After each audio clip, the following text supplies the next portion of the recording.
So dear students, in the last lecture we were discussing about the largest phylum of kingdom Animalia. Which is the largest phylum of animal kingdom? Arthropoda. And even one more point we added with that. Over 2/3 of all named species on earth are arthropods. Now today we are going to learn about the second largest phylum of animal kingdom. So let's start. Next phylum, phylum Mollusca. This is the second largest animal phylum.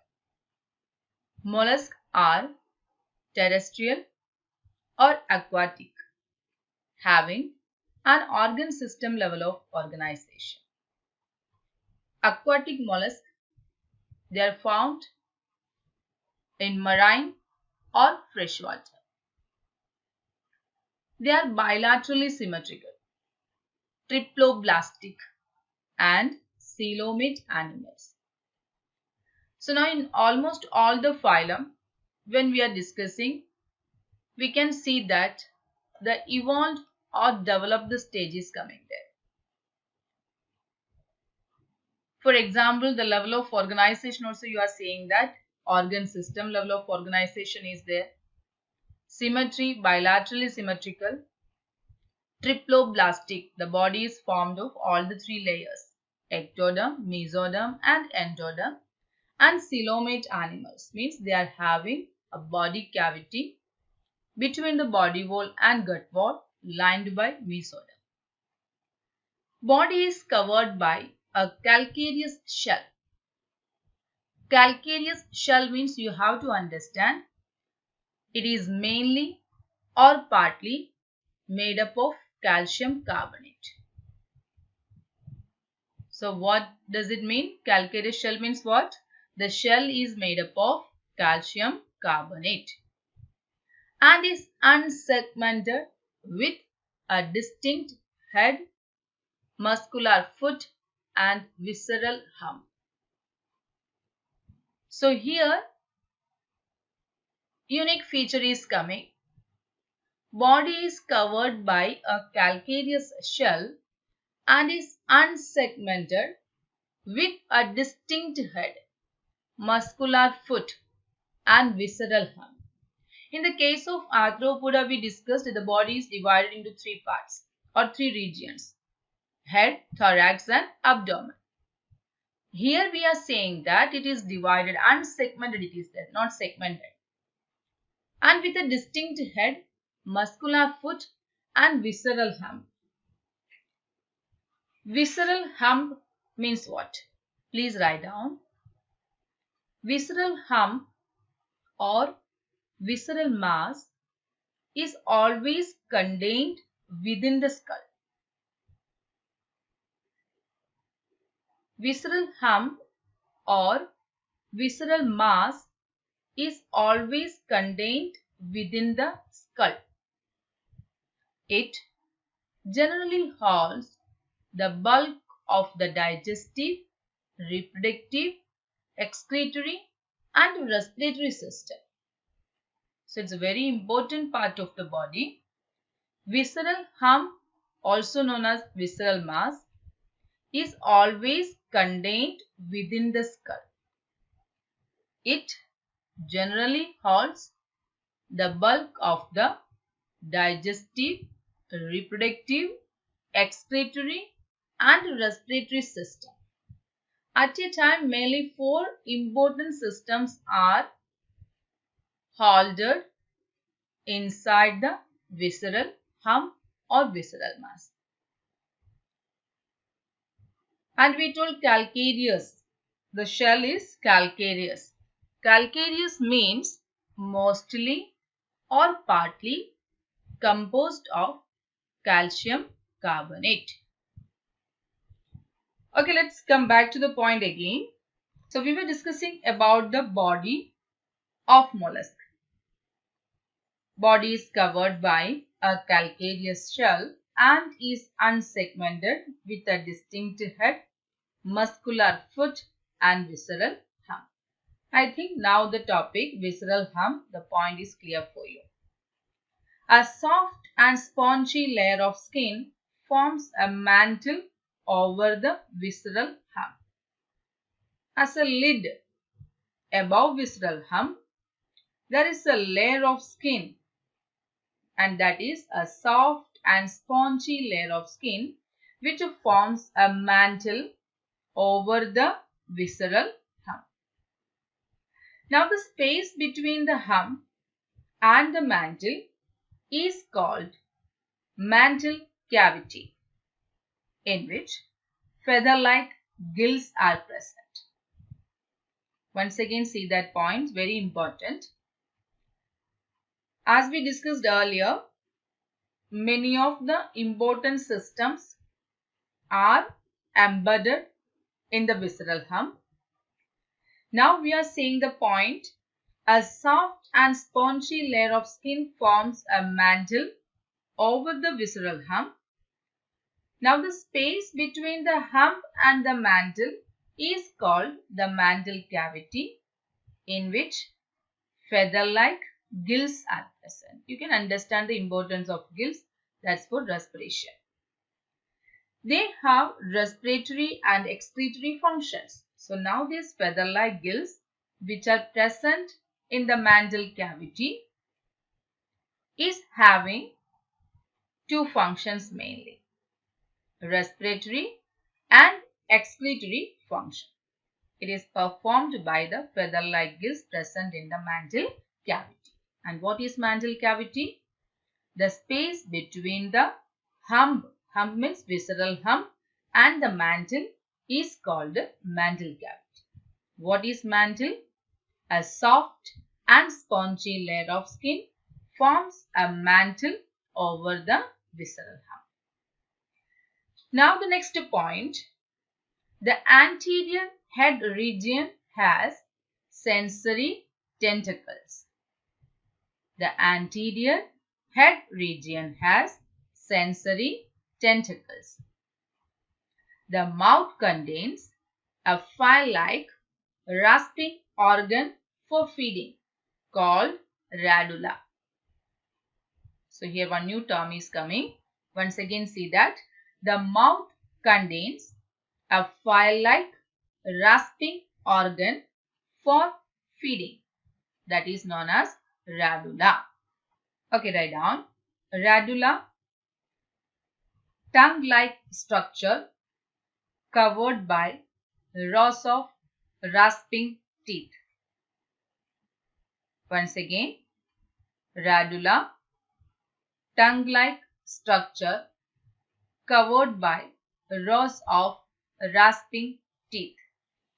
They are usually dioecious and oviparous with indirect development. Once again see the sentence.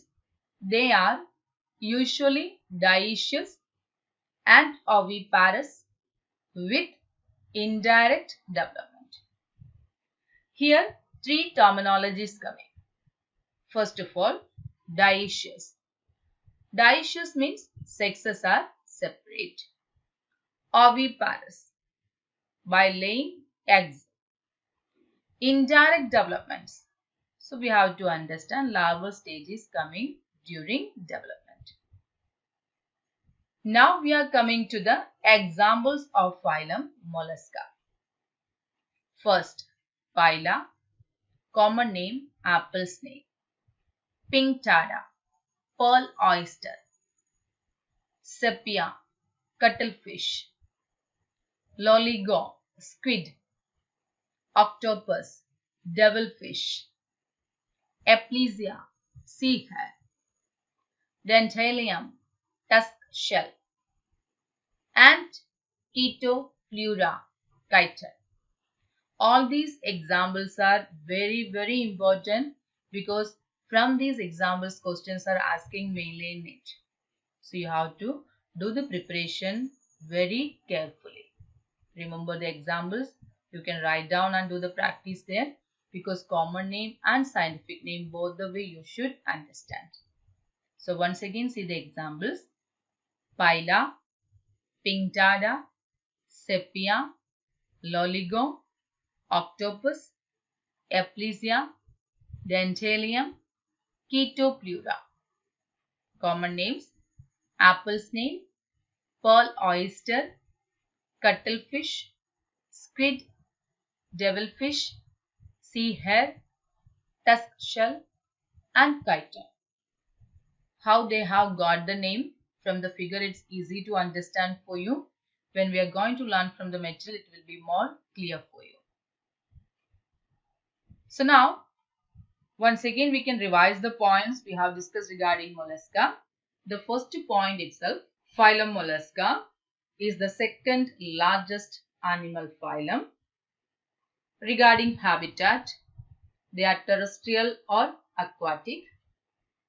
Level of organization is organ system level. Symmetry, bilaterally symmetrical. Body organization, triploblastic.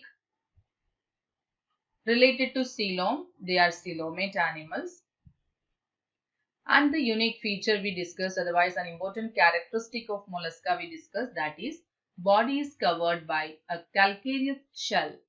Body is covered by a calcareous shell and is unsegmented with a distinct head, muscular foot and visceral hump. A soft and spongy layer of skin forms a mantle over the visceral hump. Now there is a space between this visceral hump and the mantle, that is known as the mantle cavity. And in this mantle cavity, what is present? Feather-like gills are present. And these gills are having two main functions, respiratory and expiratory. The anterior head region has sensory tentacles. The mouth contains what? A file-like rasping organ for feeding called radula. They are usually dioecious and oviparous with indirect development. Now you have to say the examples. Yes, once again, phyla, apple snail, Pinctada, pearl oyster, Sepia, cuttlefish, Loligo, squid, Octopus, devilfish, Aplysia, sea hare, Dentalium, tusk shell, and Chaetopleura, chiton. Okay, now students, we can learn some extra points from the material, whichever is not covered in the textbook, and it's important for your NEET exam. Take out page number 29. Phylum Mollusca. Some of the points are common as we discussed in the textbook only. Whatever extras coming, that we will discuss in detail. First point, it is second largest phylum, which includes soft-bodied and shelled animals. Animals are found within the shell, and inside the shell, the organism, their body is very soft. That's it, saying that soft-bodied and shelled animals. Second, they are aquatic or terrestrial. Now one important point is coming. Study of mollusk is known as malacology. That was not specified in the textbook. So here you have to underline that. Study of mollusk is known as what? Malacology. And study of shells of mollusk is known as conchology. So in mollusk itself, two types of studies coming there. If we are studying about mollusk, then it is known as malacology. And we are going to study about the shell separately, then it is known as conchology. Now the next point, mollusks are bilaterally symmetrical. Few are secondarily asymmetrical in the case of snail due to twisting. Because the body structure is like that, that's why saying that symmetry is asymmetrical as in the case of sponges. Or we can say torsion due to twisting or torsion during growth. They are triploblastic and coelomate animals with organ system level of organization. Body is unsegmented with variety of shapes and covered with calcareous shell. Here one exceptional example is coming. Neopilina. Neopilina is exceptionally segmented. Here it is exceptionally mentioned. The reason is that regarding mollusca, the point we discussed that body is unsegmented. But in the case of Neopilina coming under mollusca, it is segmented body. It is having segmented body. So Neopilina is exceptionally segmented, which is coming under phylum Mollusca. Now mollusk body is divisible into three parts. Head with a sense organ like eyes and sensory tentacles. Dorsal visceral mass or hump containing all visceral organs of body. Visceral organs means you have to understand internal organs. Ventral muscular foot for locomotion. Next point. Soft and spongy layer of skin forms a mantle, and it is also known as pallium over the visceral hump. What is pallium or mantle? Soft and spongy layer of skin which form a mantle or pallium over the visceral hump.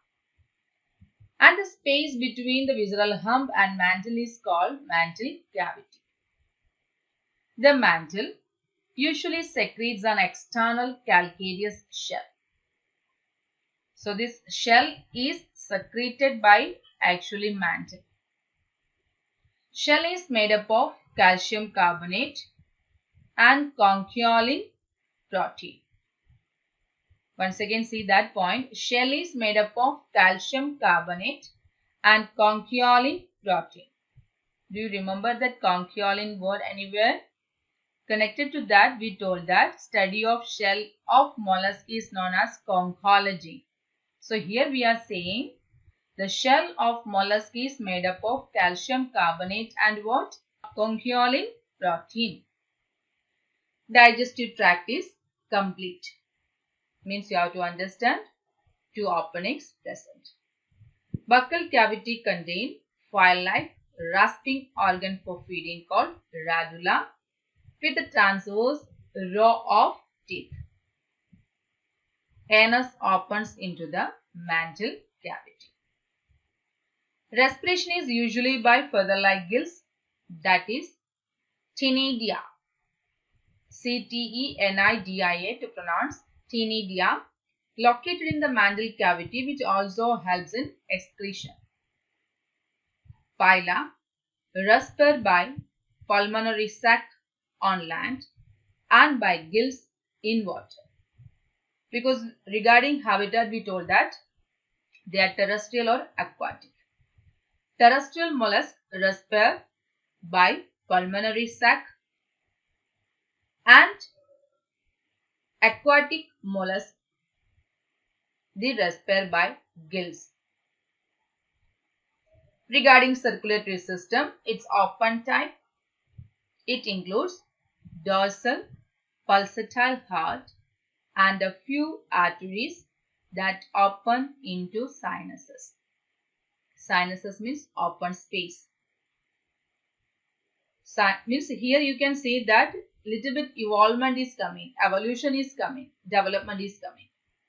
Because circulatory system is open type, but still what is there? It includes dorsal, pulsatile heart and a few arteries that open into sinuses. Cephalopoda has closed type of circulatory system. It's also an exceptional case. Cephalopoda has closed type of circulatory. Usually the mollusks they are having open type circulatory system. But even cephalopoda coming under mollusca, they are having closed type of circulatory system. One more exceptional case we told regarding the segmented body. usually unsegmented, but in the case of Neopilina, they are segmented. So here like that, one more example we discussed connected to circulatory system. Now the next point, coelom is greatly reduced.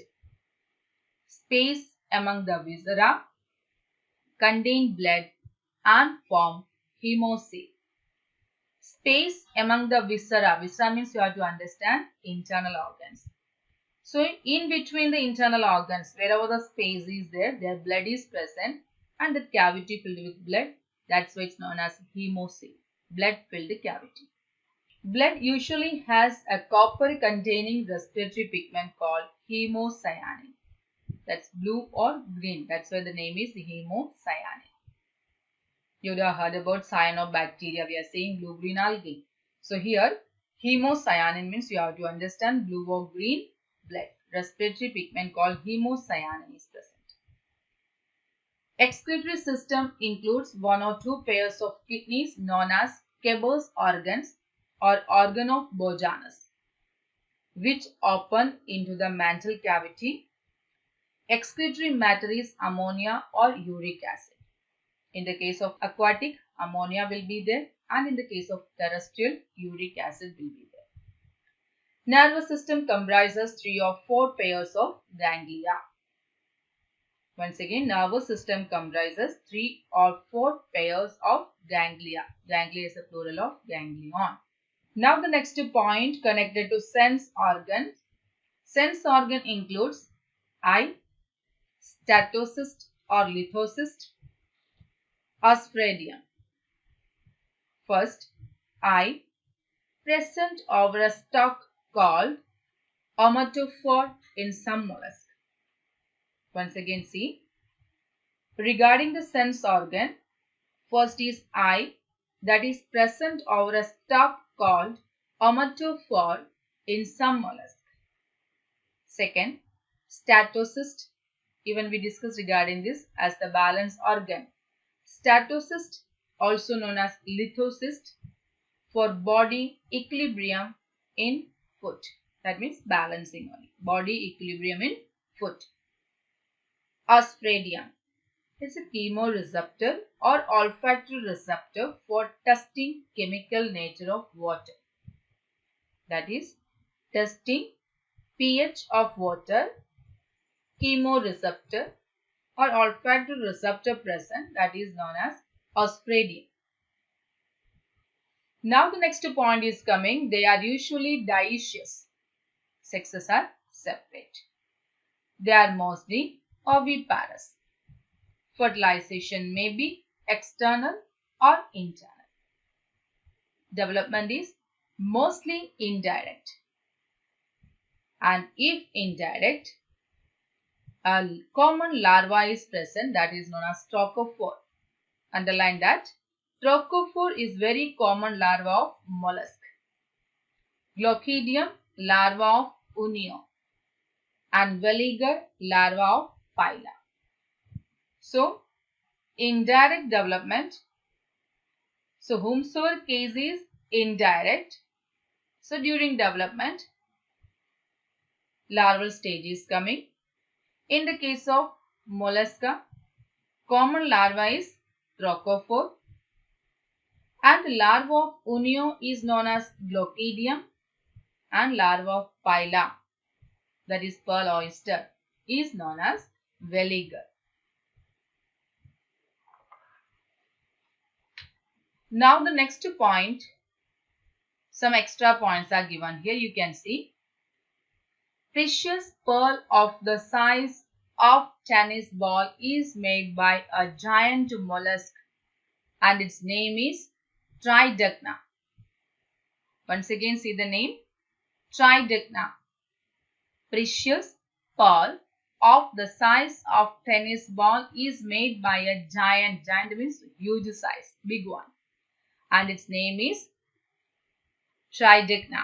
And it's a very important question and a very important example you have to remember. One another point, nacre layer is called mother of pearl. This layer is made up of calcium carbonate and conchiolin protein. Once again see that nacre layer is called mother of pearl. This layer is made up of calcium carbonate and conchiolin protein. Mollusks are classified on the basis of shell and foot into 6 classes. Before going to 6 classes, we can see the figure first of all. So here, first figure is Neopilina. When we were discussing regarding the unsegmented and segmented, we told that Neopilina is an exceptional case having segmented body. So here you can see that it is labeled there. Mouth is there, foot is there, tentacles are there, mantle is there. So it is anus is there. So here segmentation we can see.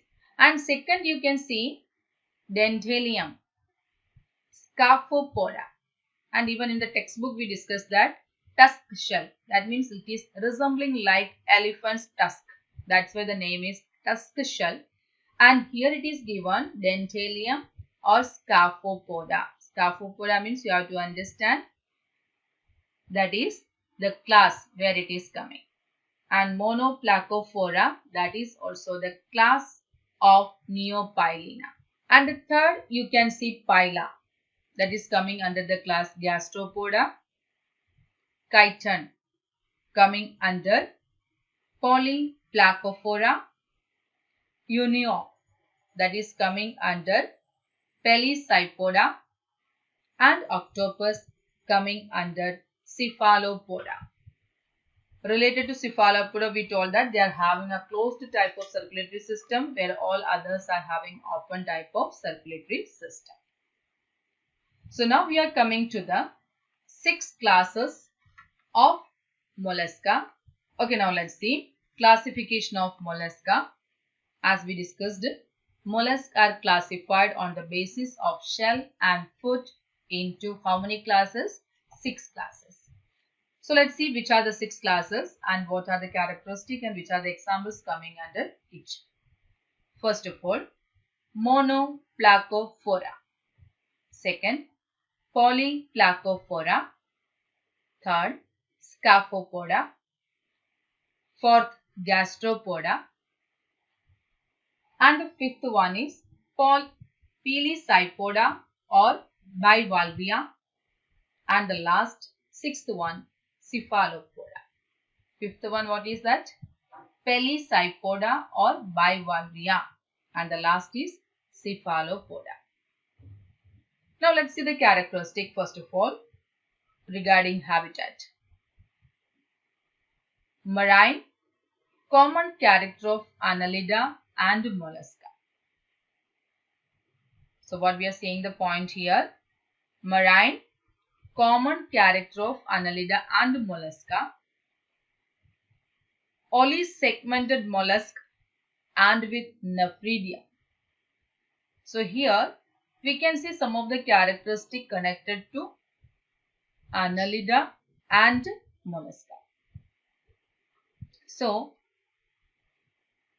we can see that in the example it is mentioned also, Neopilina is a living fossil and connecting link between Annelida and mollusca. It's a very important point. Please underline that. It can be asked. Which is the connecting link between Annelida and mollusca? What is the name? Living Neopilina. And one more we discussed regarding this connecting link. If you remember, I discussed with you connecting link between Annelida and Arthropoda. What was that? Anybody remembers that? Connecting link between Annelida and Arthropoda? Peripatus. And here we are telling connecting link between Annelida and mollusca is Neopilina. And Neopilina is coming under the class Monoplacophora and the shell is dome-shaped with mantle. And the second class Polyplacophora, they are exclusively marine. And the shell consists of 8 dorsal plates That's why it's known as multi-valved. Example is Chaetopleura, commonly known as chitin. The coat of male shell, C. mica. And next is coming Scaphopoda. They are also exclusively marine. Shell is like tubular, open at both ends. In the figure you can see that, you can understand.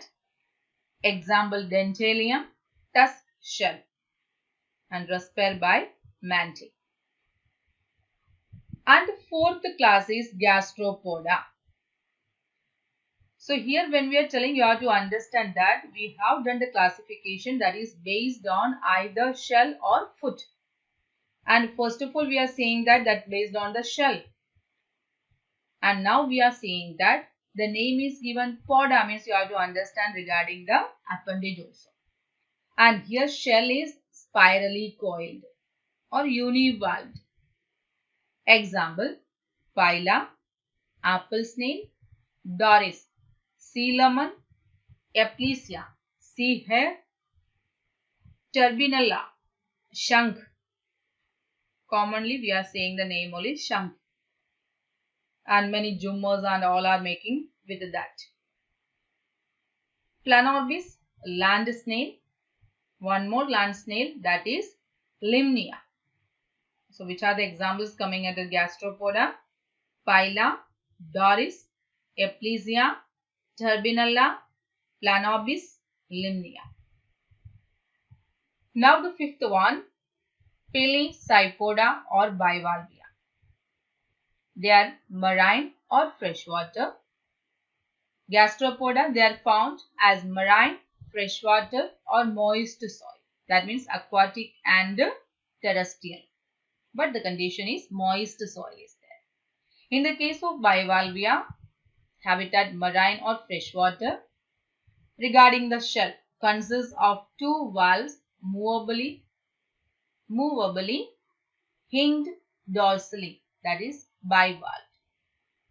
Example, Unio, that is a freshwater mussel, Pteridon, shipworm, Pinctada, pearl oyster. So the pearl, the precious pearl, which one is getting from the mollusk, and its name is Pinctada, and it's coming under the class bivalvia, or we can call it as Pelecypoda. And the last one is Cephalopoda. They are exclusively marine, shell internal, sepia, or external in the case of Nautilus, or absent in the case of Octopus. So connected to shell only we can see that different types are coming. In the case of sepia, internal shell is there. In the case of Nautilus, external it is there. And in the case of octopus, shell is not at all present. And they are having eyes like vertebrate or vertebrate like eyes. Excellent siphon. Closed blood circulation. Discharge ink from ink glands for defense. It's a very important and interesting point connected to sepia. When we were studying in school, we learned about this sepia, and it's a very important and interesting point. You know that whenever any organism is coming to attack or catch it, so they are having an adaptation. What they are doing, because in their body, what is present? Ink gland is present. So as it recognizes that I am in danger situation, so to escape from that situation, what they are doing? They are just discharging the ink from the ink gland, and the total area is spreaded by this bluish ink. And whomsoever coming to attack them, they are unable to see sepia. Within that much time, this sepia is getting escaped from that region. So this is an adaptation for them, and it's a unique feature of this organism. And in these, larva is absent. So we have to understand the development is direct. Example, octopus and the common name devilfish. In the figure itself, you can see it's looking like a devil with 8 hands and all there. Na? So 8 arms are there. Devilfish, 8 arms. Sepia, cuttlefish. Regarding that, just now I discussed with you, having the ink gland and they discharge ink from these glands. For what purpose? For defense. That also you have to remember. Loligo, that is squid. In that case, radula, the rasping organ, that is absent. And another example is coming. Architeuthis. What's the name? Architeuthis. Giant squid. And what is its speciality? They are the largest invertebrate. Underline that. Architeuthis, giant squid, the largest invertebrate. Another last example is coming, Nautilus, that is the tiger shell. So here, many of the points related to mollusca from the textbook and from the material we have covered. So whatever important points or extra points which is coming under this phylum and even in the classes, you have to remember, you have to note down the points and memorize the things. Okay, so we have completed all the points related to mollusca. Now we are going to the next phylum, that is phylum Echinodermata. A special name is there, you can understand, Echinodermata. Echino word means spines. Here these organisms whomsoever coming under this phylum are having spines on body. That's why they are known as Echinodermata, that is spiny bodied organisms. Okay, let's start the point. Phylum Echinodermata.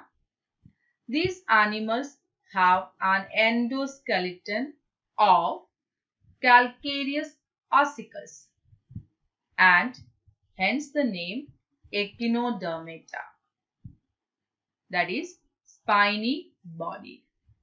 In the figure you can see examples of Echinodermata given. First one is Asterias and the second Ophiura. So you see the body of these organisms, you can see that the complete body, what is present, spines are present on the body. So that's why they are known as spiny bodied phylum Echinodermata. So once again see the point. These animals have an endoskeleton of calcareous ossicles. So in the last phylum we discussed that they are having the shell made up of calcareous. So then I told you that mostly or partly made of calcium carbonate. And now here we are saying they are having endoskeleton. In the case of phylum Arthropoda, we told they are having exoskeleton. And which exoskeleton? Made up of what it was there? Chitin. Chitinous exoskeleton. But in the case of Echinodermata, they are having endoskeleton. So understand, inside the skeleton is present. And what is it made up of? Calcareous, calcium carbonate. And again the word is coming ossicles. So calcareous ossicles. Ossicle word means you have to understand small bones. So what is ossicle? Small bones. And hence the name Echinodermata. So the point is clear for you. And related to ossicles, we learned 3 main ossicles when we were learning the structure of ear. In the ear also 3 ossicles are present. Which are they? Anybody knows the name? Yes, malleus, incus, stapes. So that is just for connecting with that word only there. But here we have to understand the animals have an endoskeleton of calcareous ossicles and hence the name Echinodermata, simply saying spiny bodied organisms. Now the next point, all are marine, means exclusively marine with organ system level of organization. And one point here it's coming that you have to underline. It's a very important point. The adult echinoderms are radially symmetrical, but larvae are bilaterally symmetrical. So this is an exceptional case because till now we have not discussed like that any one symmetry we were telling. But in the case of Echinodermata, what we are saying? Adult echinoderms are radially symmetrical. Means what to understand? Adult echinoderms, the body can be divided into two equal halves through any plane passing through the central axis of the body. But the case of larvae, it is bilaterally symmetrical. That means through only one plane it can be divided into identical left and right halves. So this is a very important point or characteristic which we have to remember regarding Echinodermata. In which symmetry is there, that you have to remember very carefully. So this question can be asked.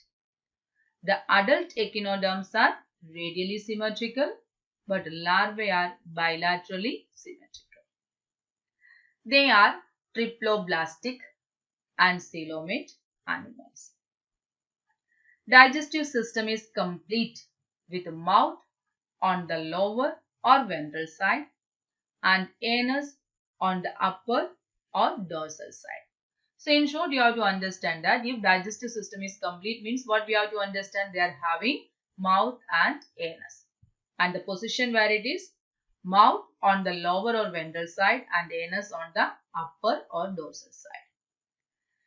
Now the most distinctive feature of echinoderms is the presence of water vascular system which helps in, underline the point, locomotion, capture and transport of food and respiration. If you remember in the case of phylum Porifera, when we started we discussed that there also one system was there, water canal system. That time also all these functions the same we discussed it.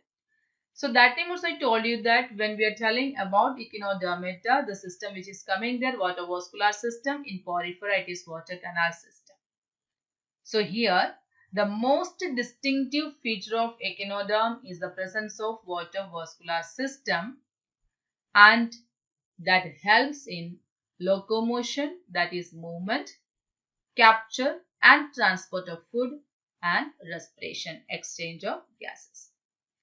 An excretory system is absent. Sexes are separate, means dioecious. Reproduction is sexual. Fertilization is usually external. Development is indirect with free swimming larvae. So here reproduction sexual, fertilization usually external, development indirect, means to understand larval stage is coming during development and the larva is free swimming type. So I think the points are clear for you. Only the unique feature that you have to remember, the most distinctive feature of echinoderm is what there? The presence of water vascular system and how does it help it. Now, examples which are coming under phylum Echinodermata: Asterias, starfish; Echinus, sea urchin; Antedon, sea lily; Cucumeria, sea cucumber; Ophiura, brittle star.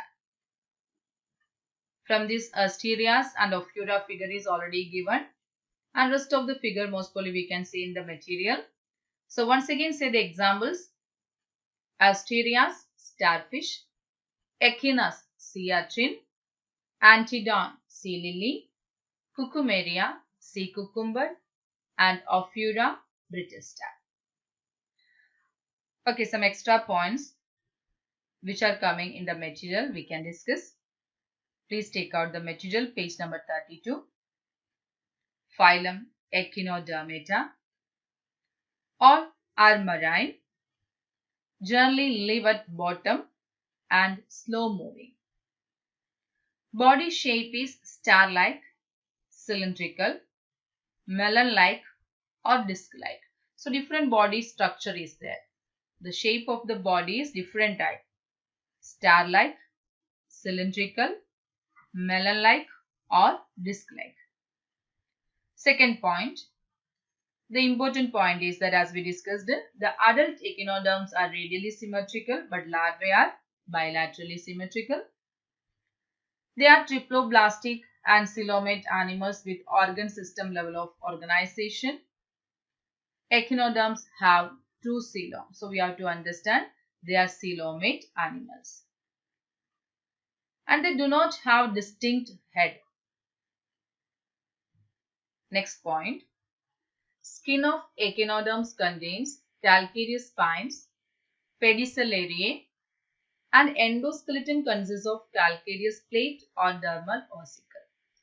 So here one word is coming calcareous spines and then after pedicellariae. What is this pedicellariae?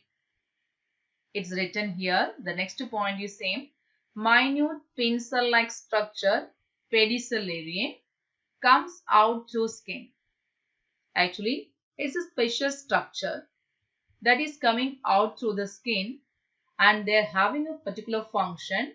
What they are doing, they keep body surface clear of debris. Debris means what? Waste or dirt. So keeping the body surface clear is the function of pedicellariae and they are pencil-like structure coming out through the skin. Fifth point. The most distinctive feature of echinoderm is presence of water-filled ambulacral or water-vascular system with tube feet to help in locomotion, capture and transport of food, excretion and respiration. So in the textbook we have told only one point that they are having water-vascular system and what is its function. But here some extra points are discussing there. The most distinctive feature only there and for that one more another name is coming here. The most distinctive feature of echinoderm is presence of water-filled ambulacral or water-vascular system with tube feet to help in locomotion, capture and transport of food, excretion and respiration. A perforated plate, madreporite. In the figure it is given, right side figure is there. There you can see. A perforated plate, madreporite, permits entry of water into the ambulacral system. Structures like tube feet, radial canals,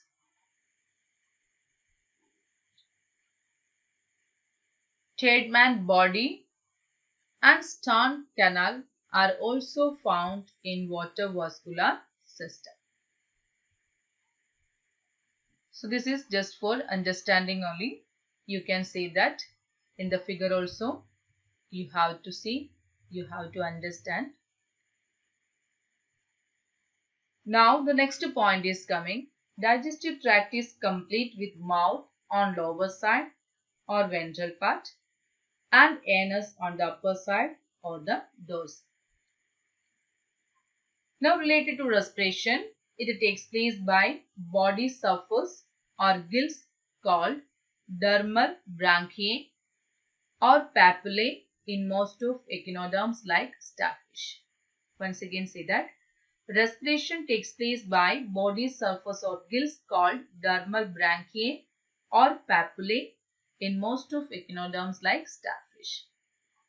Circulatory system is reduced and open type. No heart or pumping vessel.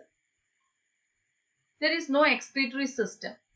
Nitrogenous waste ammonia diffuses out through body surface. Nervous system is simple and less developed. Includes a nerve ring and radial nerves with simple sense organ. They don't have head, and brain. Reproduction is sexual. Sexes are separate. We can call the name unisexual or dioecious. Fertilization is usually external and development is indirect with a free-swimming larva. Now related to echinoderms, 2 to 3 golden key points are given. First point, echinoderms have some chordate-like characters like endocoelic coelom, mesodermal skeleton, and uterostomic embryonic development. Here the terminology is coming endocoelic coelom, uterostomic development. All these points we covered in the basis of classification, and in this material page number 3 and 4 you will get it. Once again you have to revise the topic. Now the second point, few echinoderms, for example starfish, have great power of regeneration. As we discussed in the case of planaria, they are also having high regeneration capacity. But in the case of phylum Echinodermata, their starfish is having a great power of regeneration. They break off their arms for defense purpose. This phenomenon is known as autotomy. Please underline, that's very important point. What is autotomy? Few echinoderms like starfish have great power of regeneration, and they are utilizing this power of regeneration when anybody is coming to attack. So what they are doing, they break off their arms for defense purpose, and this phenomenon is known as autotomy. So means we have to understand, breaking of the arms for defense purpose is known as autotomy. Okay, now the last point, the very important point is there, and some interesting point also there. Sea cucumbers in angry or frightened state vomits out viscera or internal organ, and this phenomenon is having a particular name known as evisceration. Evisceration, excretion we know. So what is evisceration? What sea cucumbers are doing? Sea cucumbers in angry or frightened state, they are vomiting out their internal organ, also known as viscera, and this phenomenon is known as evisceration. That means excreting or vomiting internal organ. So what is evisceration? Vomiting out internal organ or viscera is known as evisceration. Echinodermata divided into 5 classes. We can see one by one. First of all, which are the 5 classes? Asteroidea, Ophiuroidea, Echinoidea, Holothuroidea, Crinoidea. First one, Asteroidea, in that body is flat and star-like with 5 thick and short arms. In second class, body flat and star-like with thin, long, jointed and easily breakable arms.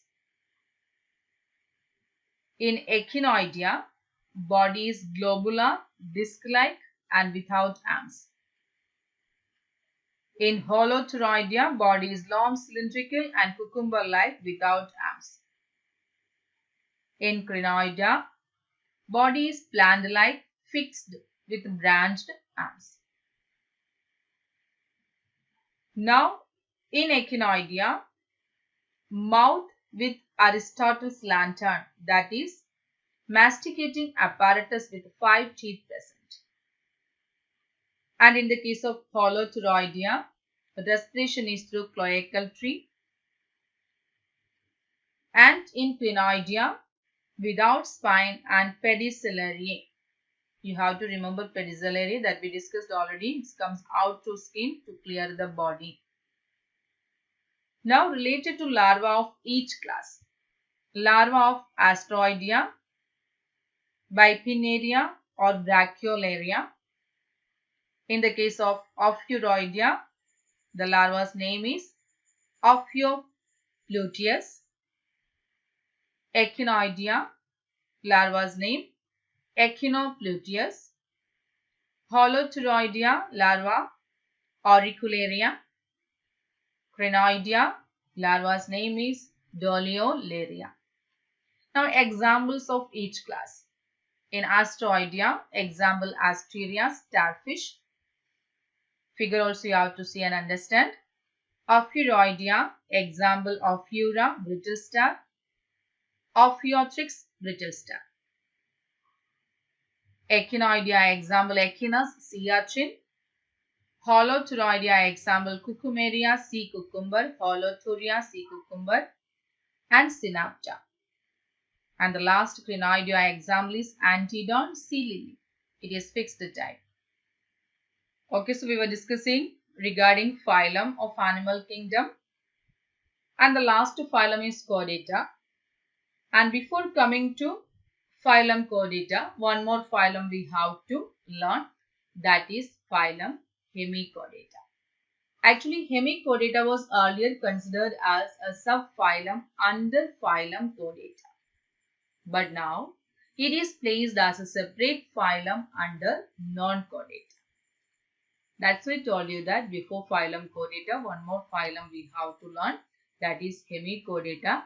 Because earlier it was kept under phylum Chordata as a subphylum. But now it is separately kept. And this phylum consists of a small group of worm-like marine animals with organ system level of organization. So here the organisms present, they are very small group and worm-like marine animals found in ocean, and the level of organization is organ system. They are bilaterally symmetrical, triploblastic and coelomate animals. The body is cylindrical. From the figure also you can understand. The body is cylindrical and is composed of an anterior proboscis, a collar and a long trunk. The body parts in the figure you can see it's having a proboscis and collar and a trunk. Circulatory system is of open type. So you have to understand that well developed vessels, arteries, etc. are not present. So that's it's known as open type. Respiration takes place through gills. Excretory organ is proboscis gland. As we told, the body is divided into three parts: anterior proboscis, collar and the long trunk. And related to excretion, the excretory organ is proboscis gland. Sexes are separate. Fertilization is external. Development is indirect. Example, Balanoglossus and Sarcoglossus. Once again say the examples, Balanoglossus and Sarcoglossus. As this phylum consists of a small group of worm-like marine animals with organ system level of organization, only few characteristics also we have to learn regarding symmetry, body organization, coelomate animals. The structure of body, it is cylindrical, composed of three portions: anterior proboscis, a collar and a long trunk. Circulatory system is open type. Respiration takes place through gills. Excretory organ is proboscis gland and sexes are separate. Fertilization is external and development is indirect. Means we have to understand larval stage is coming during the development. Two examples are shown here. That means two examples are given here: Balanoglossus and Sarcoglossus. So with the points given in material, we can wind up the session today. Okay, please take out the material. Page number 34. Phylum Hemichordata. Hemichordata is a connecting link between non-chordata and chordata. Please underline the point. As we already told you that in the textbook, first point was like that. Earlier it was kept under phylum Chordata as a subphylum, but now it is separated. So Hemichordata is a connecting link between non-chordata and chordata. Hemichordata was earlier considered as a subphylum of Chordata, but now it is placed as a separate phylum under non-chordata. This phylum consists of a small group of worm-like marine animals with organ system level of organization. They are bilateral, symmetrical, triploblastic and coelomate animals. The body is cylindrical, unsegmented and divided into three parts: anterior proboscis, middle collar and a posterior long trunk. Body cavity is enterocoelous, which is divided into protocoel, mesocoel and metacoel. Mostly ciliary feeders. Digestive tract is complete. A notochord-like structure is found in their buccal cavity, that is called buccal diverticulum or stomochord. Outgrowth of buccal cavity. Stomochord, outgrowth of buccal cavity. But true notochord is absent. Here you can see some of the characteristics are connected to non-chordates and some of the characteristics are connected to chordates. That is the point we discussed here. A notochord-like structure is found in their buccal cavity, that is called buccal diverticulum or stomochord. Stoma word means you have to understand related to mouth. So here stomochord means outgrowth of buccal cavity, but true notochord is absent. Respiration takes place through gill. Circulatory system is open type. Blood is colorless with amoeboid corpuscles, amoeboid cells. Respiratory pigment, vanadium, is present in some cases. Underline that point because it's a very special point. Respiratory pigment, vanadium, is present in some cases. Heart is situated dorsally. Excretion occurs through a single glomerulus or proboscis gland. Central nervous system is just like non-chordates. Reproduction is sexual and mostly animals are unisexual. Fertilization is external. Development is indirect with the larva, and here the larva name is given Tornaria larva, which is similar to Bipinnaria larva of Echinodermata in their developmental stages. Once again see that point. Development is indirect with the Tornaria larva, which is similar to Bipinnaria larva of Echinodermata in their developmental stages. Examples: Balanoglossus, tongue worm or acorn worm, and the next example is Sarcoglossus. So today in this lecture, many points we discussed related to three different phyla, that is phylum Mollusca, phylum Echinodermata and phylum Hemichordata. Most of all the points from the textbook and from the material we have covered. So you have to thoroughly understand the topic, read the textbook and make the concept clear for you. Important points can be noted down for further preparation. Thank you so much for the session. Kingdom Animalia, phylum Mollusca. The sixth phylum is Mollusca. The mollusks are diverse, successful, and the second largest group of animals. Mollusks are advanced than annelids in features such as the presence of a distinct head and foot, well-developed gills for respiration. Mollusca are bilaterally symmetrical, soft-bodied, unsegmented animals. The body is distinguished into a head, foot, visceral mass and a mantle. The mantle secretes a shell, and the space between the mantle and the body wall is known as mantle cavity. Mollusks have gills or tenidia for respiration, which are located in the mantle cavity. The alimentary canal is well developed and coiled. Most mollusks have a rasping tongue-like radula used for feeding. Mollusks show a lacunar type of circulatory system in which there is a dorsal heart and a few blood vessels. Excretion is done through 1 or 2 pairs of kidneys. Sexes are separate in mollusks, and the fertilization may be internal or external. The nervous system in mollusks comprises of paired cephalic, pleural, pedal, and visceral ganglia. Mollusks also show the presence of sensory organs such as eyes, tentacles, etc. Phylum Mollusca is divided into 6 classes, but the 3 major classes are Gastropoda, Pelecypoda, and Cephalopoda. Class Gastropoda includes terrestrial and aquatic mollusks, which are snails, slugs, and winkles. Their body is asymmetrical because of the twisting of the visceral mass in the spiral shape of the shell.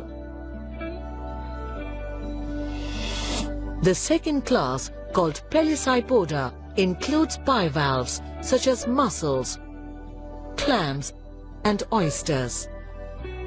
They are typically burrowers in mud and sand and show bilateral symmetry. The third class is that of Cephalopoda, which includes octopus and squid. They are adapted for swimming and are active animals with well-developed sense organs and nervous system.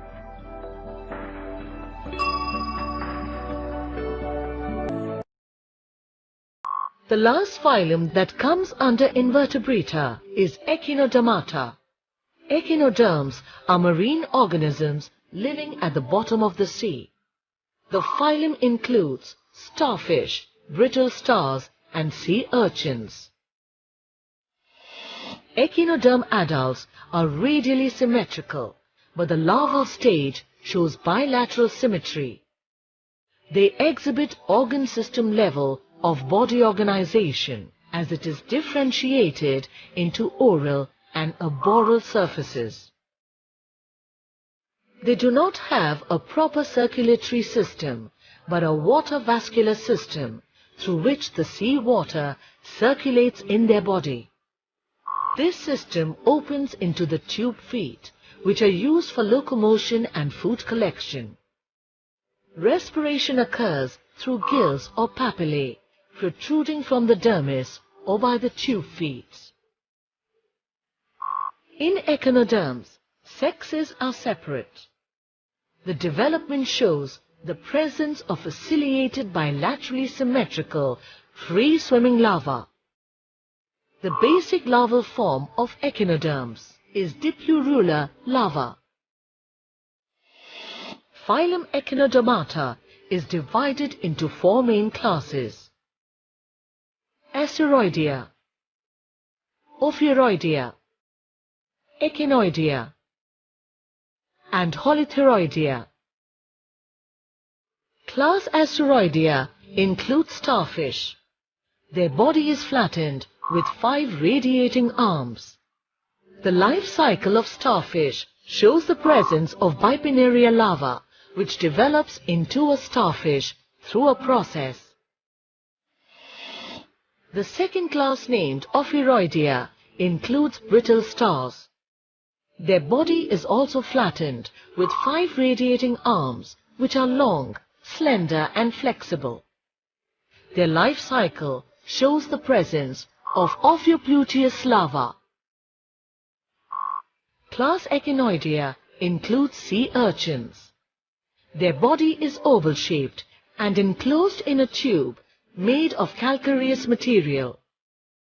The arms are absent and they show the presence of Echinopluteus larva in their life cycle.